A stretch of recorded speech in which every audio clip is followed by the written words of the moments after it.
You've probably wondered why, the more you understand about yourself and the world around you, the harder it becomes to love someone in a simple, uncomplicated way. Why those people who live on the surface seem to dive into relationships with an ease you envy, while you, with all your consciousness and analytical capacity, remain trapped in mental labyrinths that prevent any genuine surrender.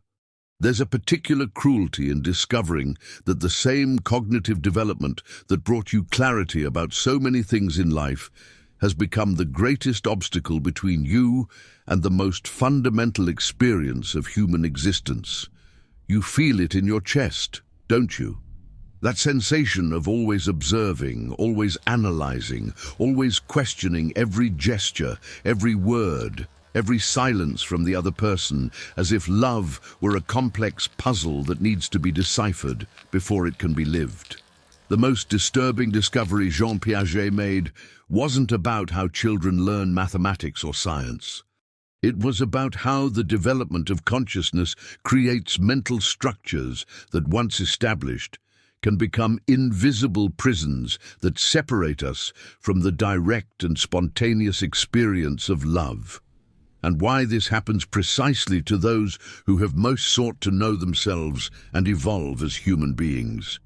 Today, I'm going to show you how the mechanisms Piaget discovered in cognitive development explain why more conscious souls face unique challenges in loving, and more importantly, how you can use this same consciousness to break the patterns that keep you away from true love. Because the problem isn't having overdeveloped your capacity to think and reflect. The problem is not understanding how to use this consciousness in favor of love instead of against it. In 1920, Jean Piaget was observing a 7-year-old girl named Lucienne in his laboratory in Geneva. He had placed before her 2 identical containers with the same amount of water. Then, in front of the child, he poured the contents of one container into a third container, taller and narrower. The water now appeared higher, occupying more vertical space. Piaget asked the girl which container had more water. Lucienne, without hesitation, pointed to the taller container. For her, taller meant more water. Her perception completely dominated her logical reasoning capacity. What Piaget discovered in that moment forever changed our understanding of how the human mind develops. Lucienne wasn't being stupid or lazy. She was operating within the natural limits of her cognitive developmental stage. Her mind hadn't yet developed the capacity for conservation, the ability to understand that certain properties of objects remain constant even when their external appearance changes. For her, what she saw was literally all that existed. Now, imagine yourself years later, watching your partner talk to someone at a party. You see the body language, notice the smile that lasts half a second too long, perceive the slightly different tone of voice. Your highly developed mind, trained to observe and analyze, immediately begins processing this data. You can't simply see a normal conversation. You see patterns, you interpret meanings, you construct theories about what's really happening beneath the apparent surface of the interaction. The difference between you and Lucienne isn't that you're smarter. The difference is that you've developed cognitive structures so sophisticated they've transformed your experience of reality into something completely different. Where Lucienne saw only the obvious, you see infinite layers of possibilities and meanings. And this, paradoxically, can become a curse when it comes to love. 3 years after the experiment with Lucienne, Piaget was studying a 9-year-old child named Jacques. This time, the experiment was different. Piaget showed Jacques 2 identical pieces of modeling clay shaped like balls. Then, in front of the boy, he flattened one of the balls, transforming it into a thin disc. He asked which had more clay. Jacques looked for a moment, thought, and answered that both had the same amount. He had developed the capacity for conservation. But something interesting happened when Piaget began asking more complex questions. He asked Jacques how he was certain they were equal. The boy explained that he could imagine turning the disc back into a ball shape, proving that the quantity hadn't changed. Piaget then introduced a third variable, dividing the disc into small pieces. Now, Jacques became confused. His mind could handle simple transformations, but multiple simultaneous variables were still too much for him to process. Do you recognize this pattern? Consciousness develops in stages, and each new stage brings new capacities, but also new complexities. When you were younger, perhaps loving was simpler.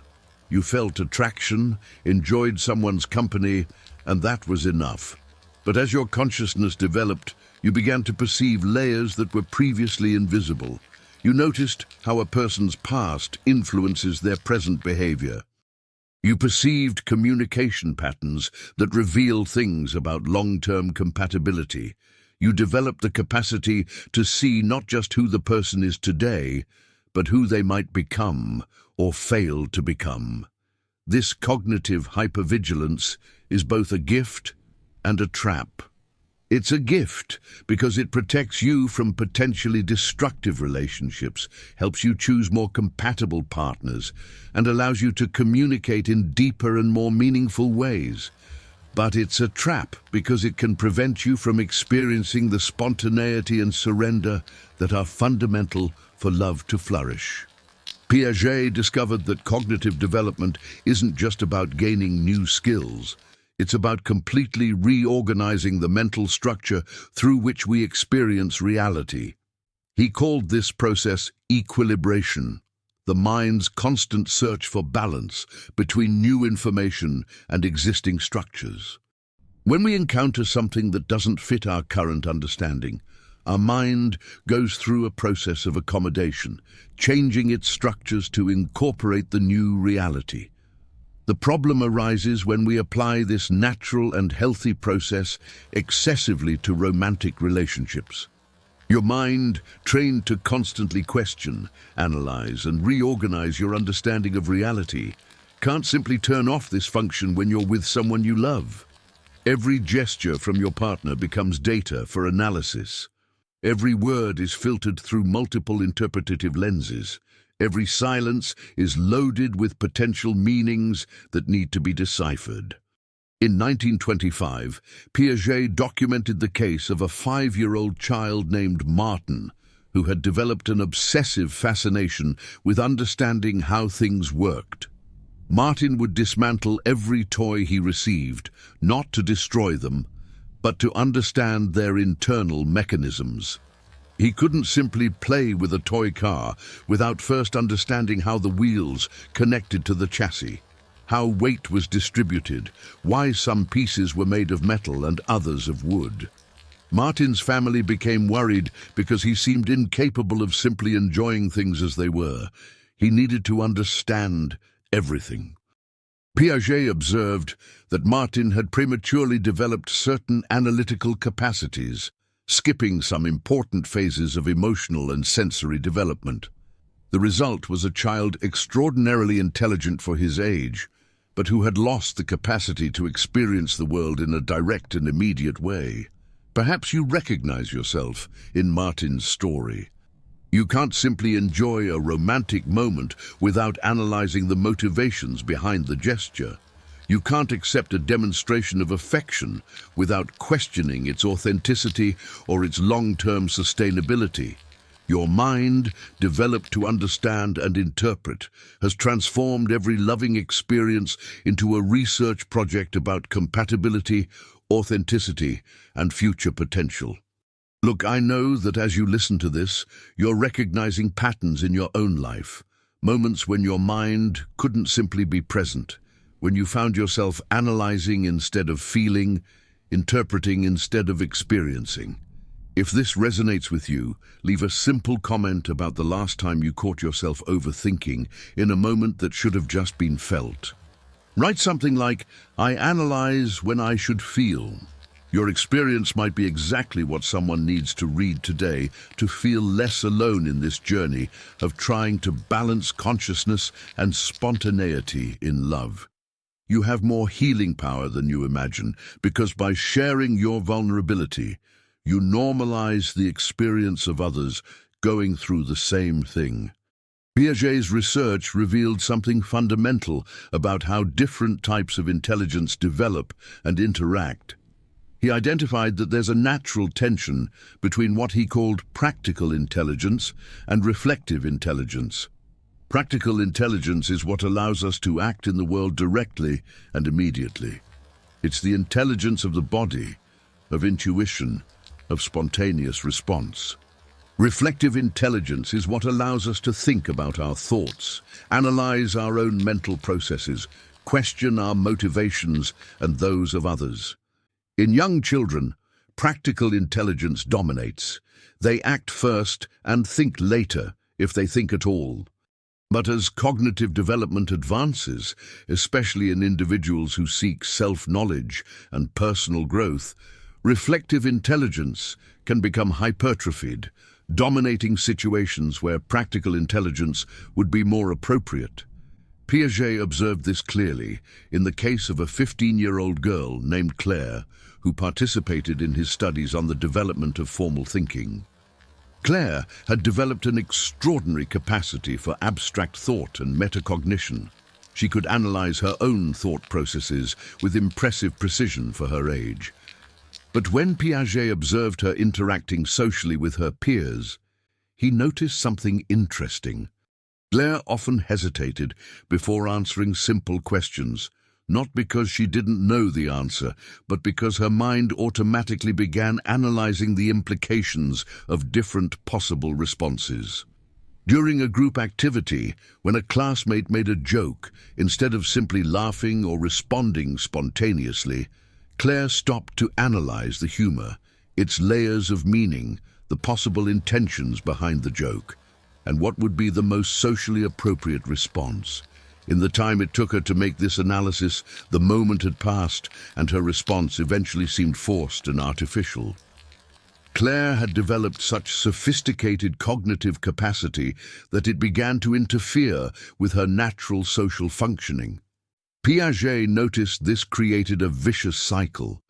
The more she analyzed her social interactions, the less natural they became, which led her to analyze even more, to try to understand why she wasn't managing to connect authentically with others.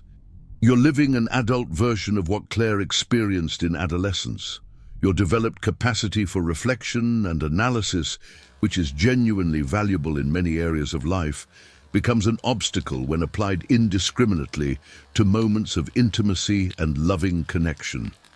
You find yourself hesitating before expressing affection, not because you don't feel it, but because your mind automatically begins analyzing whether it's the right moment, whether it will be well received, whether it adequately expresses what you really feel. What Piaget discovered about cognitive development teaches us that there's no simple solution of just turning off our analytical capacity. These mental structures, once developed, become a permanent part of how we process reality.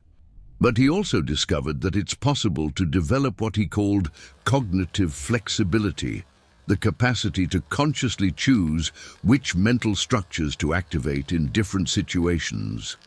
In his studies with adults, Piaget identified that individuals with high reflective capacity who also managed to maintain healthy, loving relationships had developed a specific ability: the capacity to consciously alternate between cognitive processing modes.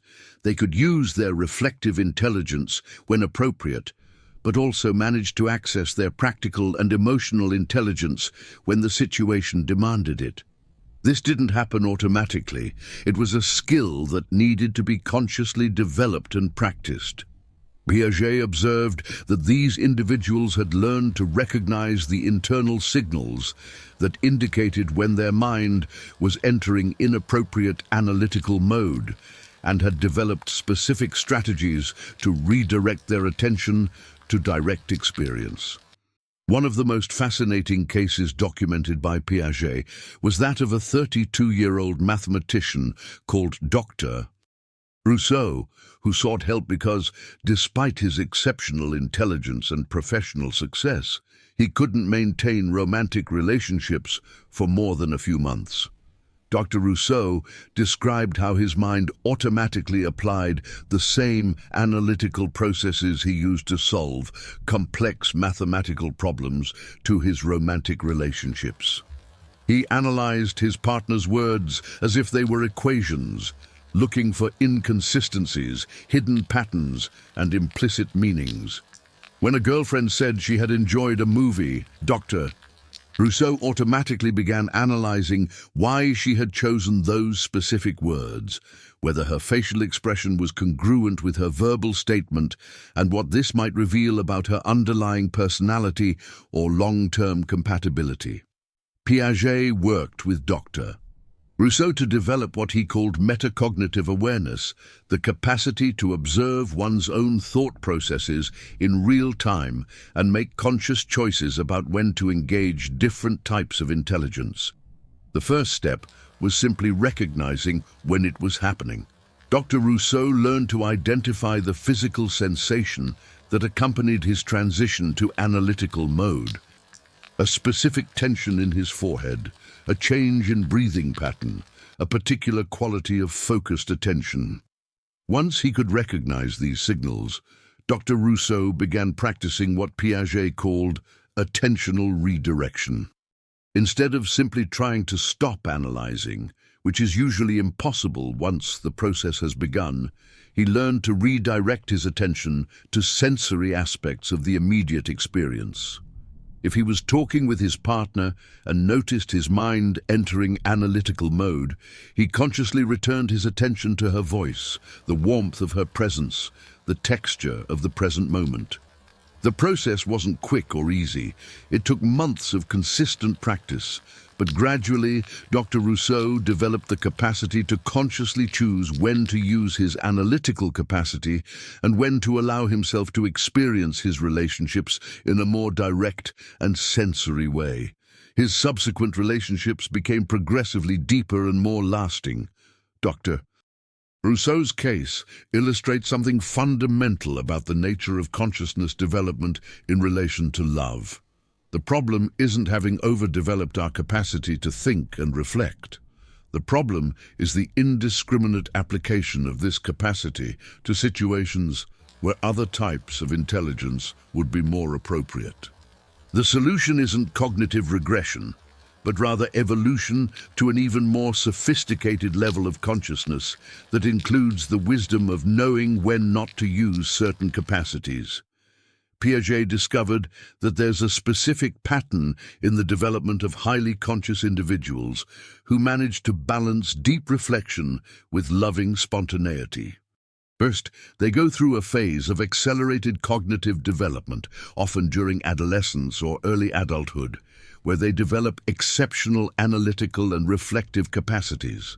Second, they experience a period of relational challenges, where these capacities become obstacles to authentic connection. Third, and crucially, they develop what Piaget called integrative intelligence, the capacity to consciously coordinate different types of cognitive processing. This third phase is where many people get stuck. It's easy to recognize that your analytical mind is interfering with your capacity to love spontaneously. It's much more difficult to develop the practical skills to integrate your developed consciousness with your capacity for direct experience. But this is exactly what separates those who remain trapped in overthinking patterns from those who manage to use their consciousness in favor of love instead of against it. Piaget's research on adult cognitive development revealed that successful integration of these apparently contradictory capacities requires a deep understanding of how different types of consciousness operate and when each is appropriate. It's not about suppressing your analytical capacity, but about developing an even more sophisticated consciousness that includes the wisdom of when and how to apply different cognitive tools. In his later years of research, Piaget became particularly interested in individuals who had achieved what he called successful cognitive emotional integration. These were people who maintained their capacity for deep thought and reflection, but who also managed to access spontaneity, vulnerability, and presence in their loving relationships. He discovered that all of them had developed certain specific skills that can be learned and practiced by anyone willing to do the necessary work. The most revealing aspect of Piaget's later research involved studying couples where both partners were highly intelligent and self-aware, yet only some managed to maintain deep, lasting relationships while others consistently struggled despite their best intentions. What he discovered challenged everything he previously thought about the relationship between intelligence and emotional capacity. In 1934, Piaget began a longitudinal study following 12 couples, all composed of individuals with exceptional analytical abilities, lawyers, doctors, scientists, philosophers. He tracked these relationships over a period of 8 years, documenting their communication patterns, conflict resolution methods, and the evolution of their emotional intimacy. What emerged was a clear distinction between what he termed applied intelligence and contextual intelligence. The couples who thrived had developed contextual intelligence, the ability to recognize not just what they were thinking, but why they were thinking it in that particular moment, and whether that type of thinking served the relationship's needs at that time.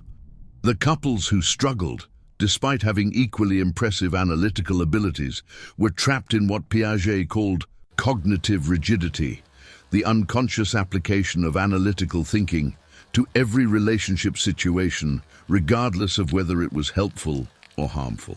Dr. Elizabeth Moreau and her husband, Professor Antoine Moreau, were perhaps the most striking example of this distinction. Both were accomplished academics, Elizabeth in psychology and Antoine in philosophy. When they first married, their intellectual connection was extraordinary. They could discuss complex ideas for hours, challenge each other's thinking, and find deep satisfaction in their mental compatibility. But as their relationship progressed, this same intellectual prowess began creating unexpected problems. Elizabeth would find herself analyzing Antoine's tone of voice when he said good morning, wondering if the slight flatness indicated dissatisfaction with their relationship or simply tiredness from work.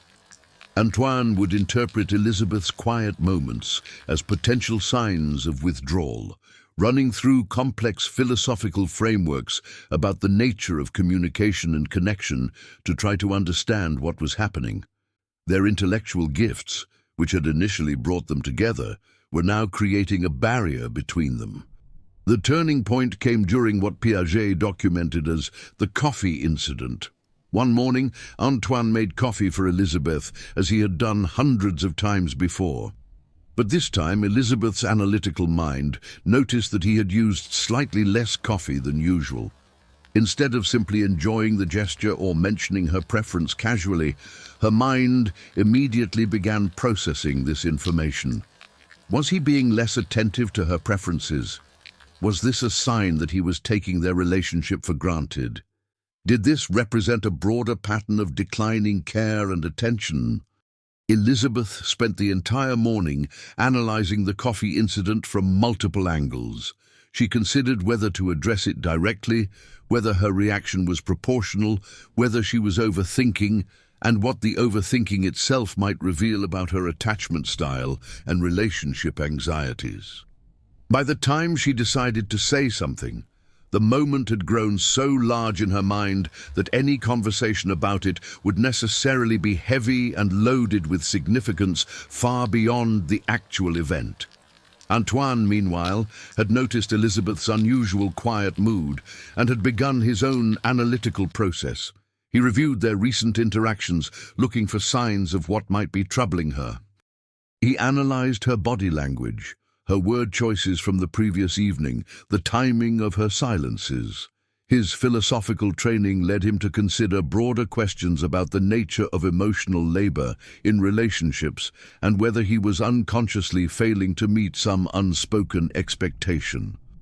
What Piaget observed in documenting this incident was how two highly intelligent, well-intentioned people had transformed a simple moment of daily life into a complex psychological puzzle that neither could solve, because the solution required abandoning the very analytical approach they were using to find it. The problem wasn't the coffee or even their individual reactions to it. The problem was the unconscious application of analytical intelligence to a situation that called for what he termed relational intelligence. Relational intelligence, as Piaget defined it, involves the capacity to recognize when direct experience, acceptance, and emotional presence serve a relationship better than analysis and problem-solving. It's not about becoming less intelligent or aware, but about developing a more sophisticated understanding of when different types of intelligence are appropriate. Through his work with the Moreaus and other couples, Piaget identified 4 specific patterns that distinguished those who successfully integrated high consciousness with loving relationships from those who remained trapped in analytical loops. The first pattern was temporal awareness, the ability to recognize in real time when they were shifting from experiencing a moment to analyzing it. The second was motivational clarity, understanding the difference between analysis motivated by genuine concern for the relationship versus analysis motivated by anxiety or the need for control. The third pattern was what he called analytical courage, the willingness to consciously choose not to analyze, even when their mind presented compelling reasons why analysis was necessary. This wasn't about suppression or denial, but about the recognition that some relationship moments are better served by presence than by understanding. The fourth pattern was integration rituals, specific practices these couples developed to reconnect with direct experience when they noticed they had become trapped in analytical mode. Dr. Moreau, for instance, developed what she called the body check technique. When she noticed her mind spiraling into analysis about Antoine's behavior or their relationship dynamics, she would consciously shift her attention to physical sensations, breathing, the feeling of her feet on the ground, the temperature of the air on her skin. This wasn't about stopping her thoughts, but about expanding her awareness to include non-analytical ways of processing her experience. Antoine developed a complementary practice he called temporal grounding. When he caught his mind analyzing Elizabeth's behavior, he would consciously remind himself of specific positive memories with her, not to avoid addressing real issues, but to maintain perspective and prevent his analytical mind from creating crisis where none existed. He learned to distinguish between analysis that served their relationship's growth and analysis that served his anxiety's need for control and certainty. The transformation in their relationship wasn't immediate or dramatic. It required months of conscious practice and many failures along the way. But gradually, they developed the ability to catch themselves in analytical loops more quickly, and more importantly, they developed alternative ways of responding to relationship challenges that honored both their intelligence and their emotional connection. Piaget's documentation of their process revealed something crucial about the nature of conscious love. The goal isn't to become less aware or analytical, but to develop what he termed analytical wisdom, the capacity to choose consciously when and how to apply analytical thinking in service of love rather than in service of anxiety or the illusion of control. This distinction between analysis in service of love versus analysis in service of anxiety became central to Piaget's understanding of why highly conscious individuals struggle with love. When analysis serves love, it helps us understand our partner's needs, recognize our own patterns, and make choices that support the relationship's growth. When analysis serves anxiety, it attempts to eliminate uncertainty and create the illusion of control over outcomes we cannot actually control. The difference isn't always obvious in the moment. Both types of analysis can feel equally urgent and important. But Piaget discovered that analysis serving love tends to lead toward greater connection, understanding, and acceptance, while analysis serving anxiety tends to create more questions, more uncertainty, and greater distance between partners. Learning to distinguish between these two types of analysis and developing the skills to consciously choose which to engage represents what Piaget considered the crucial developmental task for highly conscious individuals seeking to love authentically. It's not about abandoning intelligence in favor of emotion, but about developing a more sophisticated intelligence that includes the wisdom of when not to think. The implications of this research extend far beyond romantic relationships. Piaget's work suggested that the same patterns that create challenges in love also affect how highly conscious individuals relate to spontaneity, creativity, and joy in general. The overdevelopment of analytical intelligence without corresponding development of what he called experiential intelligence creates a particular type of suffering, where life becomes something to be understood rather than lived. But his research also pointed toward a profound possibility. Those who successfully navigate this developmental challenge don't just become better at relationships. They develop a quality of consciousness that integrates thinking and feeling, analysis and experience, understanding and acceptance in ways that enrich every area of their lives. They become, in Piaget's words, consciously spontaneous, able to access the full range of human intelligence in service of authentic living.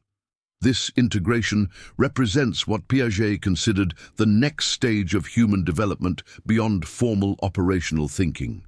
He called it integral consciousness, a way of being that maintains analytical capacity while transcending the unconscious compulsion to analyze everything.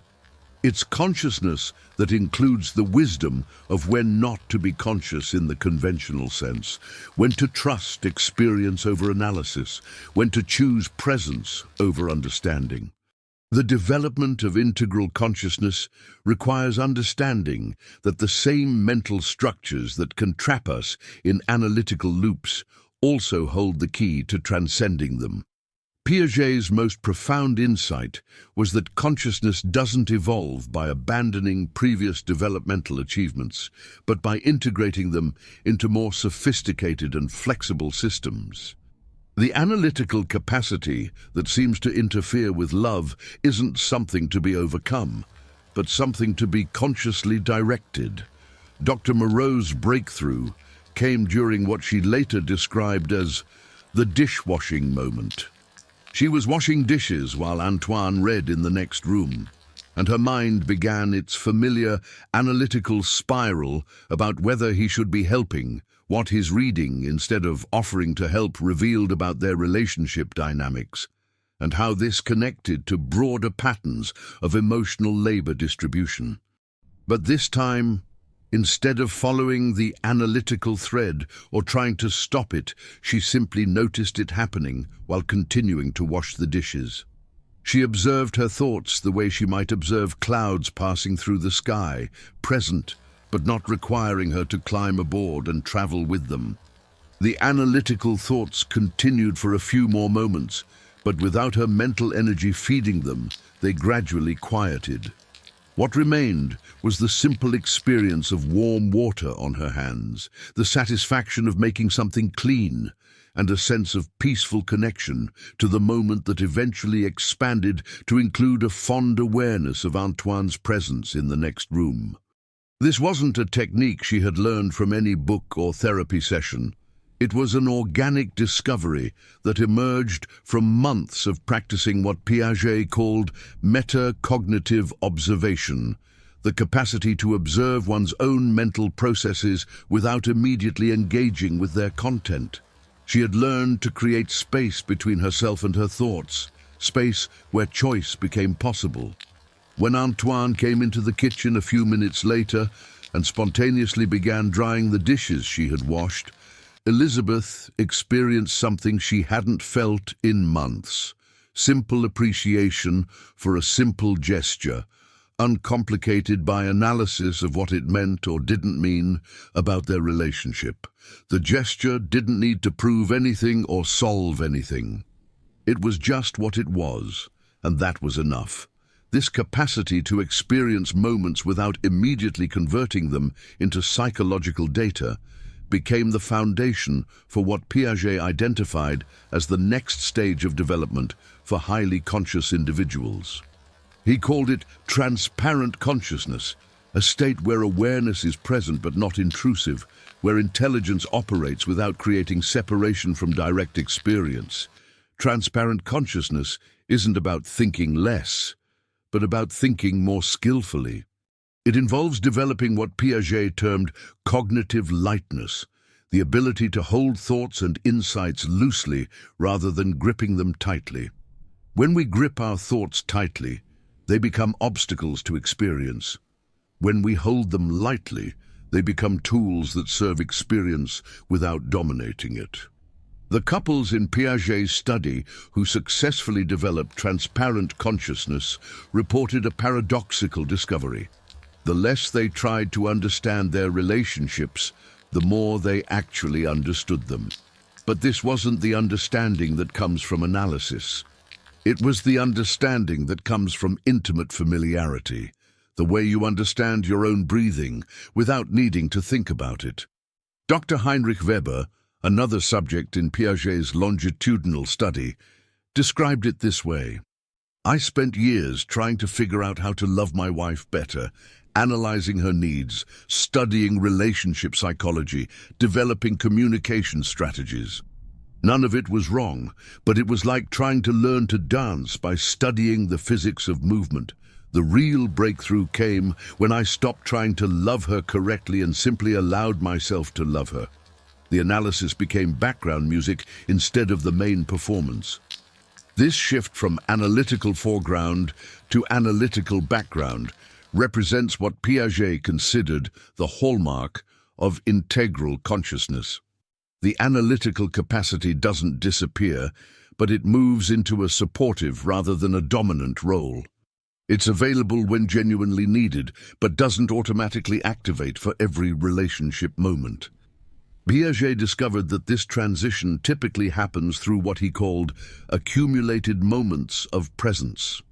Each time someone chooses direct experience over analysis, they strengthen neural pathways associated with transparent consciousness. Each time they choose presence over problem solving, they develop greater capacity for what he termed intelligent surrender, the ability to let go of the need to understand everything while maintaining appropriate discernment and boundaries. The practice isn't about forcing yourself to stop thinking, which is both impossible and counterproductive. Instead, it's about developing what Piaget called attentional sovereignty, the capacity to consciously choose where to place your attention moment by moment. When you notice your mind spinning into analysis about your partner's behavior, you can acknowledge the thoughts without following them, gently returning your attention to what's actually happening right now. One of the most successful couples in Piaget's study, Dr. Sarah Chen and Professor Michael Foster, developed what they called the reality check practice. When either of them noticed they were lost in analytical thoughts about their relationship, they would ask each other a simple question: what's actually happening right now? This wasn't about dismissing their concerns, but about distinguishing between what was actually occurring and what their minds were constructing about what was occurring. Often they discovered that what was actually happening was quite simple and pleasant. Two people who loved each other spending time together, while what their minds were constructing was complex narratives about compatibility, future security, and relationship problems that existed more in analysis than in reality. The practice helped them return to the immediate experience of being together, which was usually much more straightforward than their thoughts about being together. This distinction between immediate experience and mental constructions about experience became central to how highly conscious individuals learned to navigate love without losing themselves in analytical loops. Immediate experience is usually simpler, more peaceful, and more satisfying than mental constructions about experience. But accessing immediate experience requires the willingness to temporarily set aside the mind's constant commentary about what everything means. Dr. Chen described the transformation in her capacity for love this way. I used to experience Michael through a filter of thoughts about Michael. I was constantly interpreting his words, analyzing his behavior, evaluating our compatibility. I thought this was being conscious and aware. But what I discovered is that this filter was actually preventing me from experiencing Michael directly. When I learned to set aside the filter, even temporarily, I could experience him as he actually is, rather than as my analysis of him, and who he actually is someone much easier to love than who I had constructed him to be in my thoughts. The irony that Piaget documented repeatedly was that analysis, which seems like it should bring us closer to truth, often creates more distance from the actual truth of our immediate experience. The analyzed version of our partner is always less lovable than the actual person standing in front of us, because analysis highlights problems, inconsistencies, and potential issues, while direct experience allows us to perceive the whole person, including their essential goodness and the genuine love that exists between you. This doesn't mean analysis is wrong or should be avoided entirely. There are times when analytical thinking serves relationships, when problems need to be understood and addressed, when patterns need to be recognized and changed. But Piaget's research demonstrated that these times are far less frequent than most highly conscious individuals assume. Most relationship moments are better served by presence, appreciation, and direct engagement than by analysis and problem solving. Learning to distinguish between moments that call for analysis and moments that call for presence became what Piaget considered the crucial skill for conscious individuals seeking to love authentically. It requires developing what he called situational wisdom, the ability to recognize what type of response a moment is actually asking for, rather than automatically defaulting to analysis because that's your most developed capacity. The development of situational wisdom happens gradually through conscious practice and accumulated experience. Each time you choose presence over analysis, when presence serves the relationship better, you strengthen your capacity for appropriate response. Each time you catch yourself in unnecessary analytical loops and gently return to direct experience, you develop greater freedom from the compulsive need to understand everything before you can love it. What emerged from Piaget's research was a clear pathway for highly conscious individuals to develop what he called conscious love. Love that includes awareness but isn't dominated by it. Love that benefits from intelligence but isn't imprisoned by it. Conscious love involves the capacity to think when thinking serves love, and to stop thinking when thinking interferes with love. The individuals who successfully developed conscious love reported that their relationships became simultaneously deeper and lighter. Deeper because they could engage with real intimacy without the buffer of constant analysis. Lighter because they were no longer carrying the exhausting burden of trying to mentally manage every aspect of their relationships. They discovered that love, when not interfered with by excessive analysis, has its own intelligence that often surpasses what the analytical mind can achieve. Dr. Rousseau, the mathematician whose case we discussed earlier, described his transformation this way. I spent years trying to solve my relationships like mathematical equations, looking for the right formula that would guarantee love. What I discovered is that love isn't a problem to be solved, but an experience to be lived. When I stopped trying to figure out love and started practicing love, everything changed. My relationships became more authentic, more satisfying, and paradoxically, more stable than when I was trying to manage them through analysis. The stability that comes from conscious love is different from the security that analysis promises but can't deliver. Analysis promises control over outcomes, but conscious love offers something better, the capacity to remain present and loving regardless of outcomes. This doesn't mean becoming passive or failing to address real issues, but it means approaching relationship challenges from a foundation of connection rather than from a foundation of anxiety about connection. Look, if you've made it this far in this journey with me, you're already demonstrating something remarkable. You're showing the courage to question patterns that might be limiting your capacity for love, and that willingness to examine yourself honestly is exactly what allows transformation to happen. Most people avoid this kind of self-reflection because it requires facing uncomfortable truths about how our greatest strengths can sometimes become our greatest obstacles. But here's what I want you to understand. Your analytical capacity, your consciousness, your ability to think deeply about relationships, these aren't problems to be fixed. They're gifts that need to be properly integrated. You don't need to become less intelligent or less aware to love more fully. You need to become more intelligent about when and how to apply your intelligence. If this exploration of conscious love resonates with you, if you're recognizing yourself in these patterns and feeling hopeful about the possibility of change, I want to invite you to continue this journey with me. Every week, I share insights about how to navigate the intersection of consciousness and authentic living, how to use your intelligence in service of a more fulfilling life rather than letting it become a barrier to the experiences you most want to have.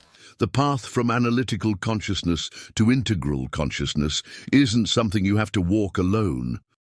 There's a whole community of people who are working on these same challenges, learning to balance awareness with spontaneity, understanding with experience, intelligence with love. When you subscribe to this channel, you're not just getting access to more content, you're joining a conversation about how to live more authentically as conscious human beings. Hit that subscribe button if you want to continue exploring how to transform your consciousness from a barrier into a bridge, how to use your analytical gifts to create more love rather than more separation, how to develop the kind of awareness that enhances rather than interferes with your capacity for authentic connection.